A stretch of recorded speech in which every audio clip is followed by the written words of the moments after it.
Welcome back to another SCP reading, dear researchers. Today we're going to be reading SCP-373, Ghost Record. Now without further ado, item number SCP-373, Object Class, Safe, Special Containment Procedures. SCP-373 is to be kept in a containment locker at Site-38. Research into SCP-373 and SCP-373-A iterations is to be carried out by authorized personnel. Grounds for immediate revocation of testing privileges include but are not limited to recent loss of loved ones, testing privileges suspended for 5 years, any history of abuse or inability to follow orders as per containment procedures for other SCPs, testing privileges revoked permanently, any past association with paranormal research or investigative groups, testing privileges revoked until approval given by Site Director, or any unusual or persistent interest or obsession with SCP-373, testing privileges revoked permanently. Note from Head Researcher. The potential implications of this device for both SCP-373-A entities and their former loved ones require a certain degree of composure with regards to its use. Quite frankly, we may be creating these beings rather than channeling them. Personnel unable to react responsibly with that degree of power are not to be allowed access. Note from Head Researcher. Previously, testing suspended until further notice. See Addendum 373-3. Now, testing with D-Class personnel to be carried out as per Addendum 373-4. For maximum efficiency in gathering intelligence regarding SCP-373-A entities, all records used with SCP-373 should be 33.5 RPM vinyl albums, with lyric-heavy songs or spoken-word tracks. Audiobooks, comedy albums, and other principally speech-based records are encouraged. Principally instrumental or orchestral music is forbidden. Description: SCP-373 is an antique disc phonograph player. Markings on the machine indicate it was built in the 1910s. In addition, labels indicate that the device was modified in the late 1940s at a facility called Laboratories Incorporated. The device is composed of a crank-operated turntable embedded in a wooden case, a tone arm with an aluminum stylus, and a slightly tarnished silver horn. SCP-373 appears to have the ability to modify the audio of any record played on it, according to particular patterns. Specifically, research has demonstrated that approximately every fourth word or phrase will be altered from the originally recorded song or monologue. These new words can be organized sequentially to reveal what appear to be messages or statements from a series of unknown entities. These entities have been named SCP-373-AX, with X to be replaced with a numerical identification as entities are discovered. The entity is able to communicate for the duration of each instance of the playing of the record. Upon the next playing of the same record, the entity will begin speaking, but will claim not to recall the previous conversation. Due to the stilted nature of the communication, it is rare for the entities to communicate any significant amount of information to Foundation researchers before the end of the record. However, research has demonstrated that two-way communication is possible by lifting the needle from the record while it spins and speaking into the horn. Any attempt at useful communication requires both parties speak while the record spins at the speed at which optimal playback was intended. All SCP-373-A entities report that speaking into the horn with the record slowed or stopped results in a high-pitched squeal for the entity, and vice versa. Testing with anomalies such as SCP-043 and SCP-1668 did not initially produce data. However, analysis of audio taken during testing has shown the presence of at least two distinct breathing patterns being broadcasted from SCP-373. Further scheduled testing is currently under consideration. Addendum 373-1 Abridged Log of SCP-373-A Entities. Entity SCP-373-A3 Run-Through Number 1 Record Painkiller by Judas Priest. Notes: an early attempt at scientific analysis of the phenomena. Both the choice of music and questions were largely arbitrary. Two-way communication not yet understood. Full lyrical output is included below to demonstrate effect. All future entries will include only relevant utterances. Results. Playing of Track 1, Painkiller, resulted in the following lyrical output. It should be noted that for this recording I will not be singing it as Judas Priest would, as that would leave my throat completely shot. Faster than a hello. Terrifying scream. Enraged hello, full of anger.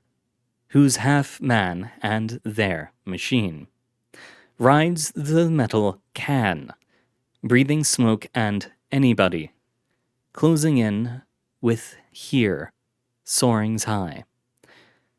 He is me, painkiller. This is painkiller. Planets devastated. Mankind's this, its knees. A savior want from out the skies. Hell answer to there is. Through boiling clouds I thunder. Blasting bolts don't steal. Evil's going under no wheels. He is what? Painkiller. This is I've painkiller. Faster than a done bullet. Louder than a please bomb. Chromium plated it's metal. Brighter than a so suns. Flying high on dark. Stronger, free, and nevermore encaptured, cold, being brought back here, the grave. And the highlighted words that will have been changed are then, hello, hello, who's there? Can anybody hear me? Is this what hell is?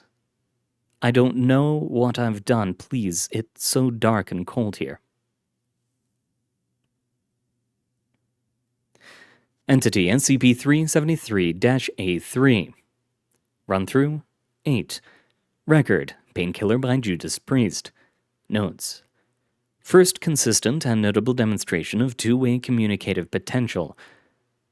Communication redacted to relevant utterances for convenience. Result: the following interview was carried out by researcher Kim with Entity SCP-373-A3. Kim, speaking as record begins, needle up. Hello? Please, try to stay calm. You've had an accident, and we are working to save you. Can you tell us your name? A3.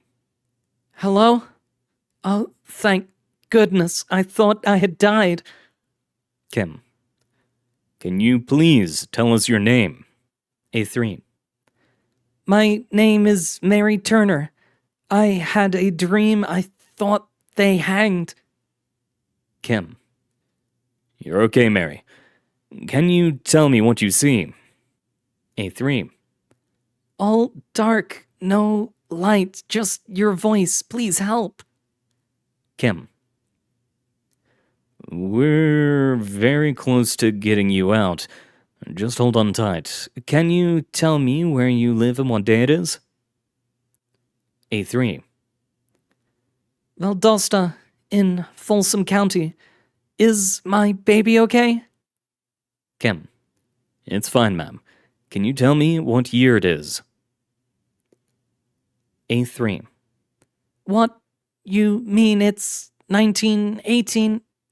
The recording ends. Flipping the record results in the conversation beginning again, as in all other tests. Entity number SCP-373-A24 run through 2.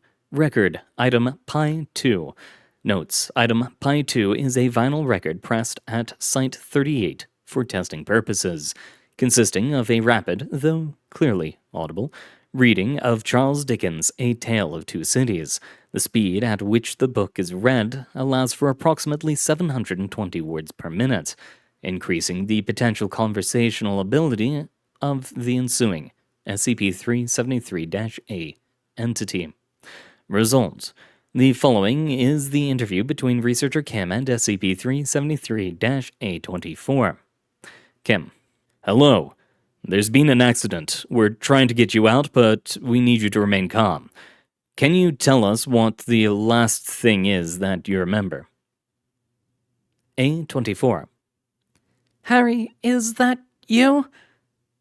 Kim: I'm sorry, I can't understand you. What is the last thing you were doing? A24.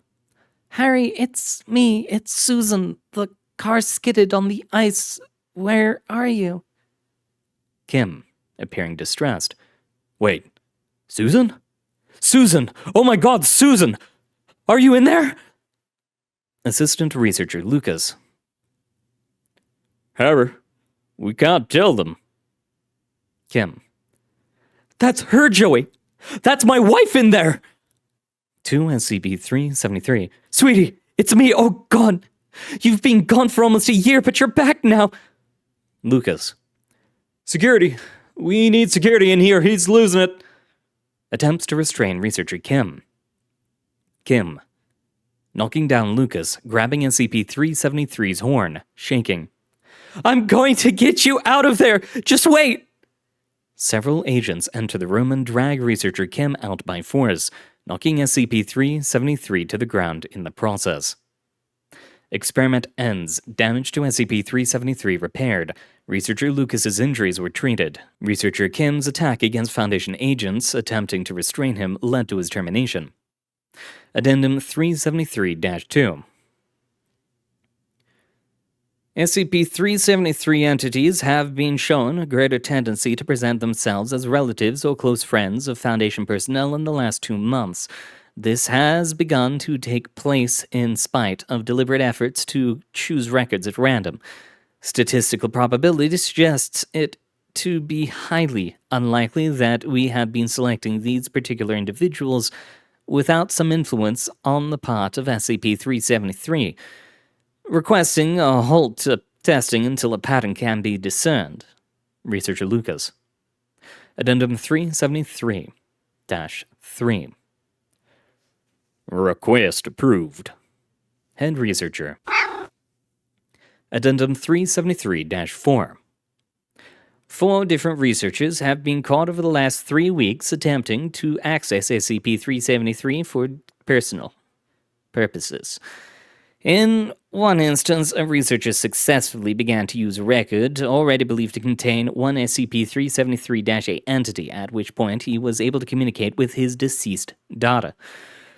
Present opinion among Site-38 Command is that SCP-373 is deliberately manipulating its users into emotional distress. Additionally, given the disregard for security protocols being shown now by experienced Foundation researchers in the face of SCP-373, we are forced to conclude that the object becomes increasingly determined to force individuals to use it as time passes between usages, much in the way predators become increasingly desperate as time passes after feeding.